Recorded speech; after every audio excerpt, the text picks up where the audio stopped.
Assalamualaikum warahmatullahi wabarakatuh. Nama saya Nida Ismiasana, NIM 1714100029, kelas Ekonomi Syariah A semester 6, UAS Manajemen Perbankan. Di sini saya akan menjawab beberapa pertanyaan UAS yang telah diberikan. Baik, soal yang pertama yaitu jelaskan mengenai prinsip penilaian pemberian kredit dengan analisis 5C dan 7P serta studi kelayakan. Prinsip pemberian kredit dengan analisis 5C ini yaitu dapat dijelaskan sebagai berikut. Yang pertama ada karakter. Apa sih itu karakter? Tentunya kita semua udah tahu, karakter adalah sifat atau watak seseorang, dalam hal ini adalah calon debitur. Tujuannya apa? Tujuannya adalah memberikan keyakinan kepada bank bahwa sifat atau watak dari orang ini benar-benar dapat dipercaya. Keyakinan ini tercermin dari latar belakang si nasabah atau calon debitur, baik yang bersifat latar belakang pekerjaannya maupun bersifat secara pribadi.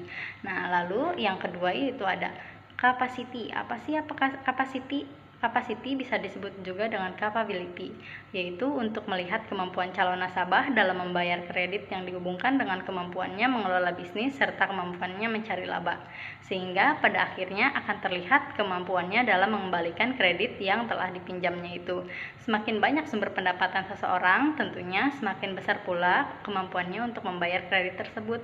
Lalu ada kapital. Kapital biasanya bank tidak akan bersedia untuk membiayai suatu usaha secara 100%. Artinya setiap nasabah yang mengajukan permohonan kredit harus pula menyediakan dana dari sumber lainnya atau modal sendiri. Dengan kata lain, kapital adalah untuk mengetahui sumber-sumber pembiayaan yang dimiliki nasabah terhadap usaha yang akan dibiayai oleh bank. Nah, selanjutnya ada kolateral. Kolateral merupakan jaminan yang diberikan oleh nasabah baik yang bersifat fisik maupun non-fisik. Jaminannya hendak melebihi jumlah kredit yang diberikan. Nah, jaminan ini dititipkan agar dapat dipergunakan secara cepat mungkin. Fungsi jaminan adalah sebagai pelindung bank dari risiko kerugian. Lalu ada condition. Condition dalam menilai kredit hendaknya juga dinilai kondisi ekonomi sekarang dan untuk di masa yang akan datang, sesuai dengan sektor masing-masing. Dalam kondisi perekonomian yang kurang stabil, sebaiknya pemberian kredit untuk sektor tertentu jangan diberikan terlebih dahulu. Dan kalaupun jadi diberikan, sebaiknya juga dengan melihat prospek usaha tersebut di masa yang akan datang.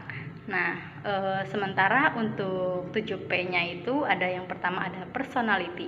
Personality yaitu menilai nasabah dari segi kepribadiannya atau tingkah lakunya sehari-hari maupun masa lalunya.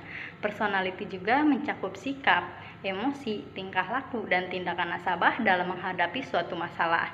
Nah, yang selanjutnya ada party, yaitu mengklasifikasikan nasabah atau menggolongkan nasabah berdasarkan modal, loyalitas, serta karakternya, sehingga nasabah dapat digolongkan ke golongan tertentu dan akan mendapatkan fasilitas kredit yang berbeda-beda pula dari bank.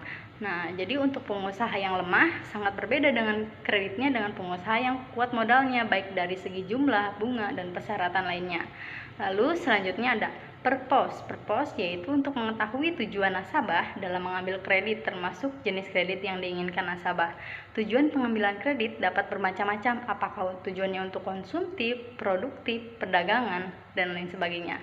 Nah, lalu ada prospek yaitu untuk menilai usaha nasabah di masa yang akan datang apakah menguntungkan atau tidak menguntungkan, atau dengan kata lain mempunyai prospek atau sebaliknya. Hal ini penting mengingat jika suatu fasilitas kredit yang dibiayai tanpa mempunyai prospek, bukan hanya bank yang rugi tetapi juga nasabah. Nah, lalu ada payment. Payment merupakan ukuran bagaimana cara nasabah mengembalikan kredit yang telah diambil atau dari sumber mana saja dana untuk pengambilan kredit yang diperolehnya. Lalu ada profitability. Profitability untuk apa? Untuk menganalisis bagaimana kemampuan nasabah dalam mencari laba. Profitability diukur dari periode ke periode, apakah akan tetap sama atau akan semakin meningkat, apalagi dengan tambahan kredit yang akan diperoleh dari bank. Lalu ada protection. Tujuannya apa? Tujuannya adalah bagaimana menjaga kredit yang diluncurkan oleh bank tetapi melalui suatu perlindungan, dapat berupa jaminan barang atau jaminan asuransi. Nah, lalu apa sih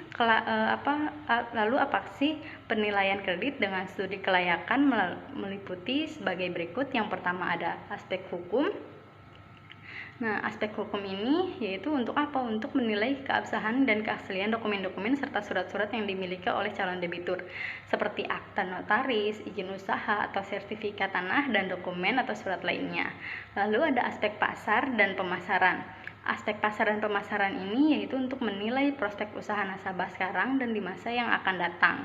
Lalu ada aspek keuangan. Aspek keuangan merupakan aspek untuk menilai kemampuan calon nasabah dalam membiayai dan mengelola usahanya. Lalu ada aspek operasi atau disebut dengan teknis, merupakan aspek untuk menilai tata letak ruangan atau lokasi usaha, kapasitas produksi suatu usaha yang tercermin dari sarana dan prasarana yang dimilikinya. Selanjutnya yaitu aspek manajemen, merupakan aspek untuk menilai sumber daya manusia yang dimiliki oleh perusahaan baik dari segi kuantitas maupun kualitasnya. Lalu selanjutnya ada aspek ekonomi atau sosial, merupakan aspek untuk menilai dampak ekonomi dan sosial yang ditimbulkan dengan adanya suatu usaha, terutama terhadap masyarakat, apakah lebih banyak benefitnya atau sebaliknya. Nah, lalu yang terakhir ada aspek AMDAL. Aspek AMDAL merupakan aspek yang menilai dampak lingkungan yang akan ditimbulkan dengan adanya suatu usaha, kemudian cara-cara pencegahannya terhadap dampak tersebut bagaimana. Soal yang kedua yaitu Halisa menerbitkan deposito berjangka di Bank Orange sejumlah 300 juta untuk jangka waktu 3 bulan.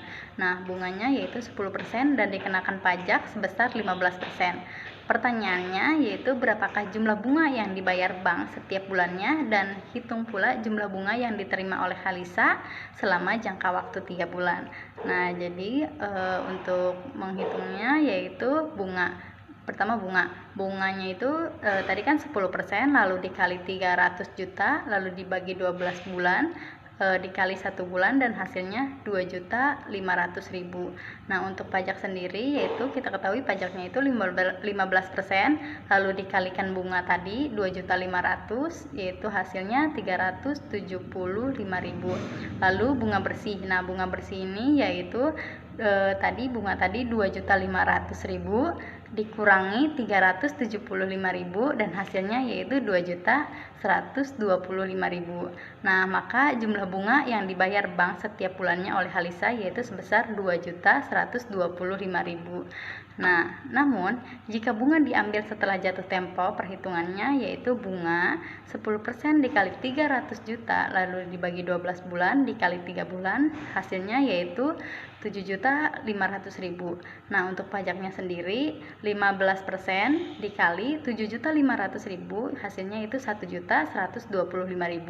Nah, bunga bersihnya yaitu bunga tadi yang 7.500.000 lalu dikurangi pajak 1.125.000 maka hasilnya yaitu 6.375.000. Maka jumlah bunga yang diterima oleh Halisa selama jangka waktu 3 bulan yaitu sebesar 6.375.000. Nah, itulah jawaban dari soal nomor 2. Oke, ke pertanyaan yang terakhir yaitu jelaskan tujuan pemasaran bank secara umum dan konsepnya. Nah, tujuan pemasaran bank secara umum yaitu yang pertama memaksimumkan konsumsi atau dengan kata lain memudahkan dan merangsang konsumsi sehingga dapat menarik nasabah untuk membeli produk yang ditawarkan bank secara berulang-ulang. Nah, lalu yang kedua ada memaksimumkan kepuasan konsumen melalui berbagai macam pelayanan yang diinginkan nasabah. Nah, yang ketiga yaitu memaksimumkan pilihan atau ragam produk. Dalam arti bank menyediakan berbagai jenis produk bank sehingga nasabah memilih beragam pilihan pula. Nah, yang keempat yaitu memaksimumkan mutu hidup dengan memberikan berbagai kemudahan kepada nasabah dan menciptakan iklim yang efisien. Lalu konsepnya yaitu ada 5 konsep dalam pemasaran di mana konsep ini dapat dijadikan landasan pemasaran oleh masing-masing perusahaan atau bank itu. Nah, yang pertama konsep produk. Konsep produk ini yaitu merupakan salah satu falsafah tertua yang menjadi panutan para penjual dan merupakan konsep yang menekankan pada volume produksi yang sebesar-besarnya dengan harga yang serendah-rendahnya. Nah, yang kedua yaitu konsep produk. Konsep produk ini meyakini bahwa konsumen akan menyenangi produk yang menawarkan mutu dan kinerja yang paling baik serta keistimewaan yang mencolok. Sehingga konsep ini menimbulkan adanya marketing myopia. Marketing myopia yaitu pemandangan yang dangkal terhadap pemasaran. Konsep produk merupakan konsep yang menekankan pada kualitas, penampilan, dan ciri-ciri yang baik. Lalu yang ketiga ada konsep penjualan. Konsep ini biasanya diterapkan pada produk-produk asuransi, ensiklopedia, kapling-kapling pemakaman, juga untuk lembaga nirlaba seperti partai politik. Dalam konsep ini, kegiatan pemasaran ditekankan lebih agresif melalui usaha-usaha promosi yang digencar. Nah, yang keempat yaitu konsep pemasaran. Konsep pemasaran yaitu menyatakan bahwa tugas perusahaan adalah menentukan kebutuhan, keinginan, dan minat pasar dan sasaran, kemudian kepuasan yang diinginkan secara lebih efektif dan efisien dibandingkan para pesaing, sehingga dapat mempertahankan dan mempertinggi kesejahteraan masyarakat. Nah, yang kelima yaitu ada konsep pemasaran kemasyarakatan, merupakan konsep yang bersifat kemasyarakatan. Konsep ini menekankan kepada penentuan kebutuhan, keinginan, dan minat pasar sasaran, dan memberikan kepuasan sehingga memberikan kesejahteraan bagi masyarakat.